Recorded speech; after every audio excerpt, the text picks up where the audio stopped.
অজ্ঞানতিমিরান্ধস্য জ্ঞানাঞ্জনশলাকয়া চক্ষুরুন্মিলিতং যেন তস্मै শ্রী গুরবে নমঃ। ঠাকুর ও মায়ের চরণে শতকোটি প্রণাম জানিয়ে আজকের পাঠ শুরু করব। আজ আমরা পাঠ করব ষোড়শ খণ্ডের তৃতীয় পরিচ্ছেদ, বিজয়াদি ভক্ত সঙ্গে প্রেমানন্দে। কিয়ৎক্ষণ পরে শ্রীযুক্ত বিজয়কৃষ্ণ গোস্বামী পরমহংসদেবকে দর্শন করিতে আসিলেন। সঙ্গে কয়েকটি ব্রাহ্ম ভক্ত। বিজয়কৃষ্ণ ঢাকায় অনেক দিবস ছিলেন। আপাতত পশ্চিমে অনেক তীর্থ ভ্রমণের পর সবে কলিকাতায় পৌঁছিয়াছেন। আসিয়া ঠাকুর শ্রীরামকৃষ্ণকে ভূমিষ্ঠ হইয়া প্রণাম করিলেন। অনেকে উপস্থিত ছিলেন।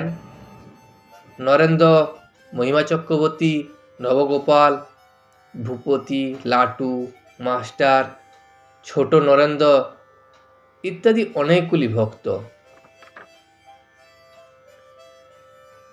বিজয়কৃষ্ণ গোস্বামী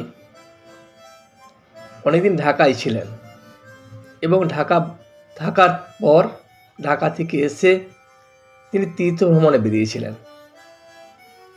তীর্থ ভ্রমণ করে সবে কলকাতায় ফিরেছেন।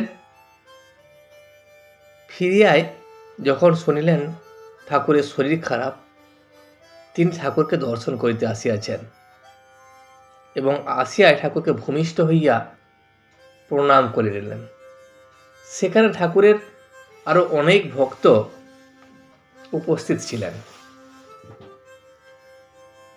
মহিমা চক্রবর্তী বিজয়কে বলিলেন, মহাশয়, তীর্থ করে এলেন, অনেক দেশ দেখে এলেন, এখন কি দেখলেন বলুন। আপনি তো তীর্থে গেছিলেন, বিভিন্ন দেশে বিভিন্ন কিছু দেখে এলেন, তাহলে এখন যা দেখছেন, এখন আপনি কি দেখছেন? অর্থাৎ ঠাকুরের কথা বলছেন মহিমা চক্রবর্তী, যে এত তীর্থে তীর্থে ঘুরে আপনি কি দেখলেন এবং এখানে আছে ঠাকুরকে কি দেখলেন, দুইয়ের মধ্যে পার্থক্য কি?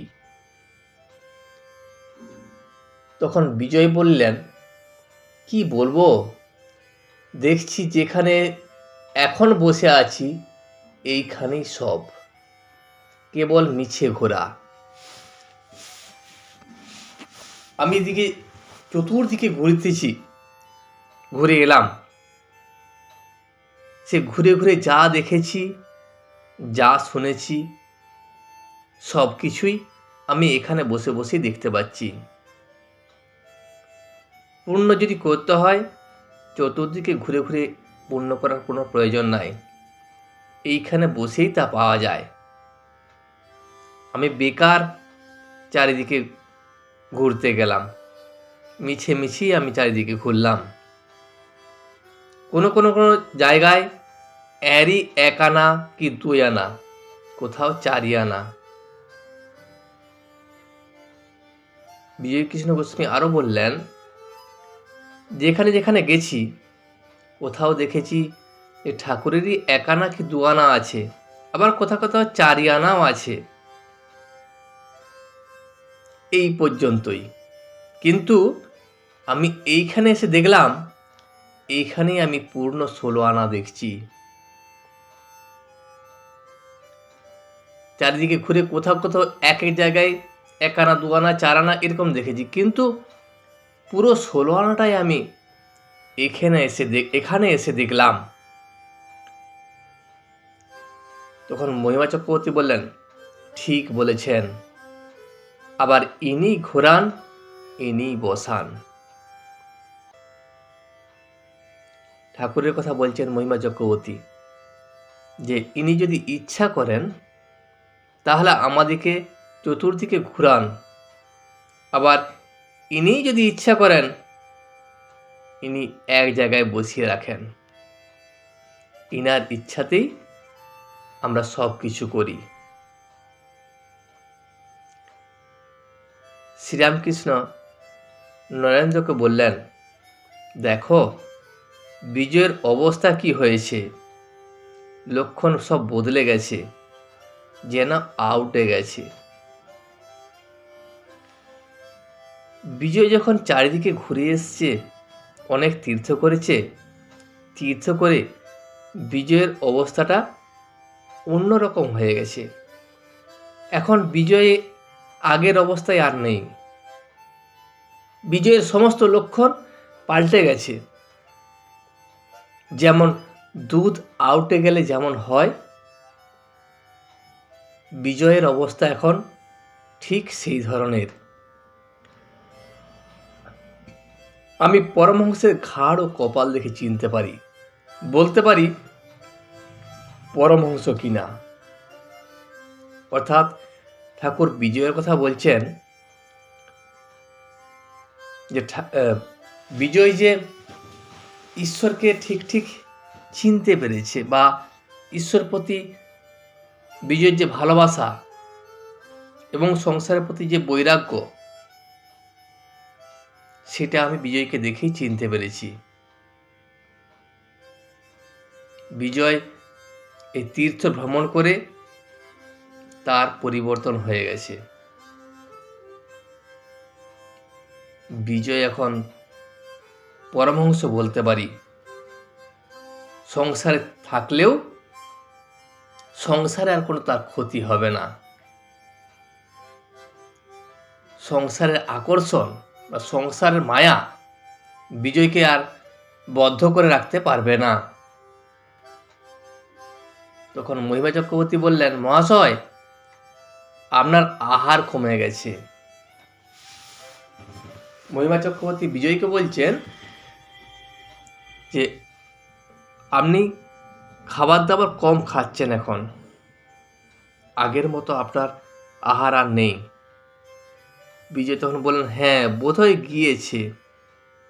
ঠাকুরকে বললেন, আপনার পীড়ার কথা শুনে দেখতে এলাম আবার ঢাকা থেকে। ঠাকুর বললেন, কি? বিজয় কোনো উত্তর দিলেন না, খানিকক্ষণ চুপ করিয়া রহিলেন। বিজয় বলিলেন, ধরা না দিলে ধরা শক্ত, এইখানেই 16 আনা। ঠাকুর আমাদিকে পুরোপুরি ধরা দেন না। তিনি নিজে যদি ধরা না দেন, নিজে যদি না বোঝান, আমরা কিছু বুঝতে পারবো না। কিন্তু আমি এইটুকু বুঝেছি যে যা কিছু আছে সব কিছু এইখানেই আছে, এইখানেই 16 আনা আছে। শ্রীরামকৃষ্ণ। কেদার বললে অন্য জায়গায় খেতে পায় না, এখানে এসে পেট ভরা পেলাম।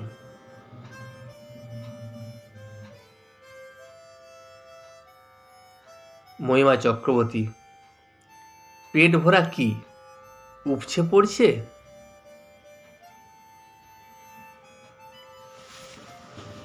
অর্থাৎ ঠাকুর বলতে চাইছেন যে কেদার বলেছে অন্য জায়গায় গেলে যে শান্তি বা যে জ্ঞানার্জন আমি করতে পারি,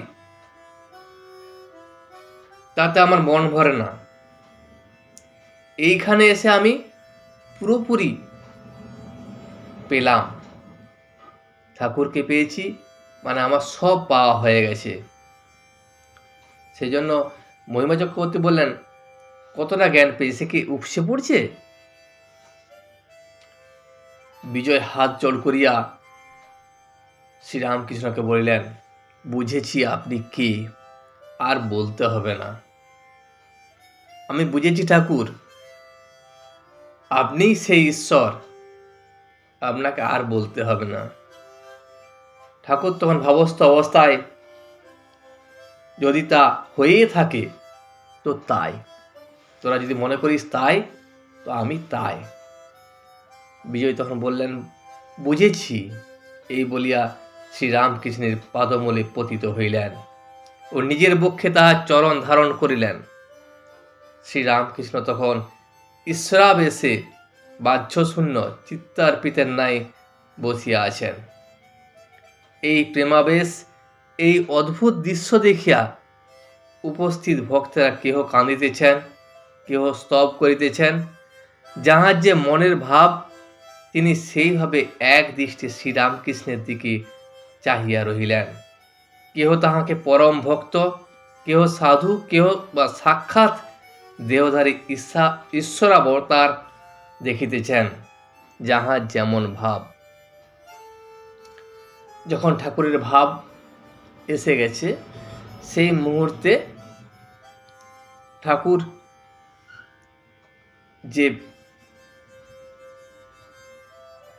বাহ্যশূন্য হয়ে গেছেন, তিনি ঈশ্বরাবেশে আছেন।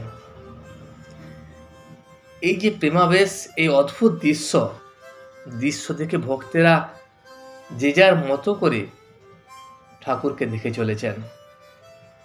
মহিমাচরণ শাস্ত্র নয়নে গাহিলেন, দেখো দেখো প্রেম মূর্তি, ও মাঝে মাঝে যেন ব্রহ্ম দর্শন করিতেছেন। এইভাবে বলিতেছেন, তুরিয়ং সচ্চিদানন্দম দৈত্যাদৈত্য বিবর্জিতম। নবগোপাল কাঁদিতেছেন। আরেকটি ভক্ত ভূপতি গাইলেন, জয় জয় পরম ব্রহ্ম, অপার তুমি অগম্য, পরৎপর তুমি সারাৎসার। সত্যের আলোক তুমি, প্রেমের আকর তুমি, মঙ্গলের তুমি মূলাধার। নানা রসযুত ভব, গভীর রচনা তব, উচ্ছ্বসিত শোভায় শোভায়। মহাকবি আদি কবি, ছন্দে ওঠে শশী রবি, ছন্দে পুনঃ অস্তা চলে যায়। তারকা কনক কুচি, জলদ অক্ষর রুচি, গীতা লেখা নীলাম্বর পথে। 6 ঋতু সম্বৎসরে মহিমা কীর্তন করে, সুখ পূর্ণ চরাচর সাথে। কুসুমে তোমার কান্তি, সলিলে তোমার শান্তি, বজ্র রবে রুদ্র তুমি ভীম। তব ভাব গুড় অতি, কি জানিবে মূলমতি, ধ্যায় যুগ যুগান্ত অসীম। আনন্দে সবে আনন্দে, তোমার চরণ বন্দে, কোটি চন্দ্র কোটি সূর্য তারা। তোমার এই রচনারি ভাব লয়ে নরনারী, হাহাকারে নেত্রে ভয়ধারা। মিলি সুর নর রিভু, প্রণবে তোমায় বিভু, তুমি সর্বমঙ্গল আলয়। দেও জ্ঞান, দেও প্রেম, দেও ভক্তি, দেও ক্ষেম, দেও দেও উপদে আশ্রয়। ভূপতি আবার গাইতেছেন কীর্তন, চিদানন্দ সিন্ধু নিরে, প্রেমানন্দরে লহরী। মহাভাব রসলীলা কি মাধুরী, মরি মরি। বিবিধ বিলাস রস প্রসঙ্গ, কত অভিনব ভাব তরঙ্গ। ডুবিছে উঠিছে করিছে রঙ্গ, নবীন নবীন রূপ ধরি। মহাযোগে সমুদায় একাকার হইল, দেশকাল ব্যবধান ভেদাভেদ ঘুচিল। আশা পুরিল রে, আমার সকল স্বাদ মিটে গেল। এখন আনন্দে মাতিয়া দুবাহু তুলিয়া, বল রে মন হরি হরি। আবার ঝাঁপতাল গাইলেন, টুটল ভরম ভীতি, ধরম করম নীতি, দূর ভেল জাতি কুলমান। কাহা হাম কাহা হরি, প্রাণ মন চুরি করি, বধুয়া করিলা পয়ান। আমি কেনই বা এলাম গো প্রেম সিন্ধু তটে, ভাবেতে হল ভোর। অবধি হৃদয়ে মোর, নাহি জাত আপনা পসান।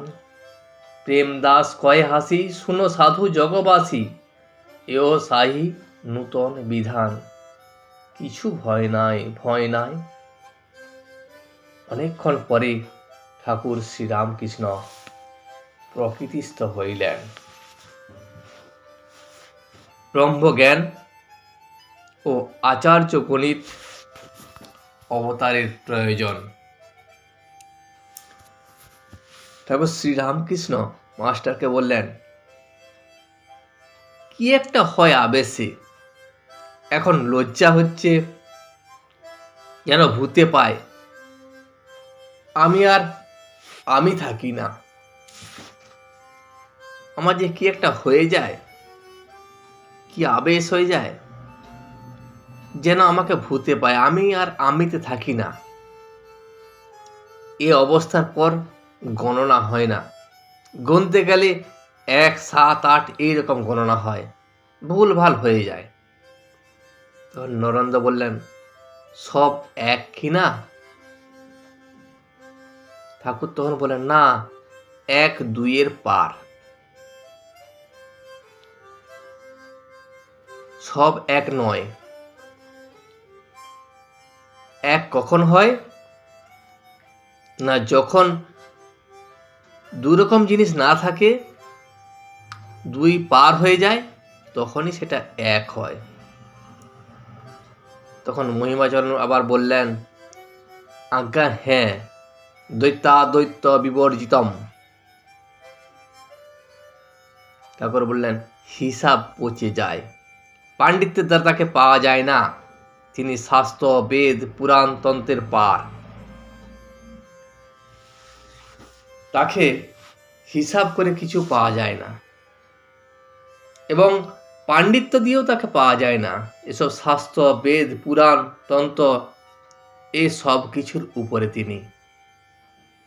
হাতে একখানা বই যদি দেখি, জ্ঞানী হলেও তাকে রাজর্ষি বলে কই। ব্রহ্মর্ষির কোনো চিহ্ন থাকে না। শাস্ত্রে কি ব্যবহার জানো? একজন চিঠি লিখে বলেছিল, 5 সন্দেশ ও একখানা কাপড় পাঠাইবে। যে চিঠি পেলে সে চিঠি পড়ে 5 সন্দেশ ও একখানা কাপড়, এই কথা মনে রেখে চিঠিখানা ফেলে দিলে। আর চিঠির কি দরকার? যদি কারো হাতে একটা বই আমরা দেখে থাকি, আমরা ভাবি যে লোকটা জ্ঞানী বা রাজর্ষি, কিন্তু যিনি ব্রহ্মর্ষি, তার কোনো চিহ্ন থাকে না, তাকে দেখে কিছু বোঝা যায় না। যেমন শাস্ত্রে বলেছে, এই বেদ, পুরাণ, তন্ত্র এসব কেমন জানো? এইসব হলো যেমন একজন একটা চিঠি লিখে বলে দিয়েছে,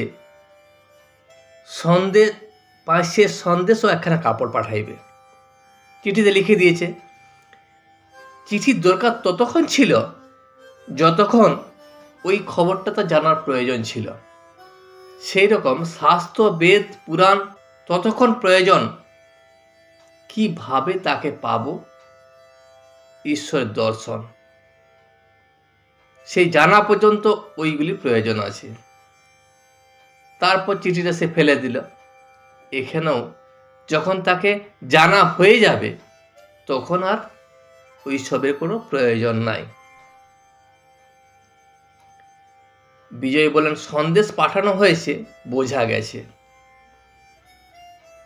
সন্দেশ পাঠানো হয়ে গেলেই তো হয়ে গেল।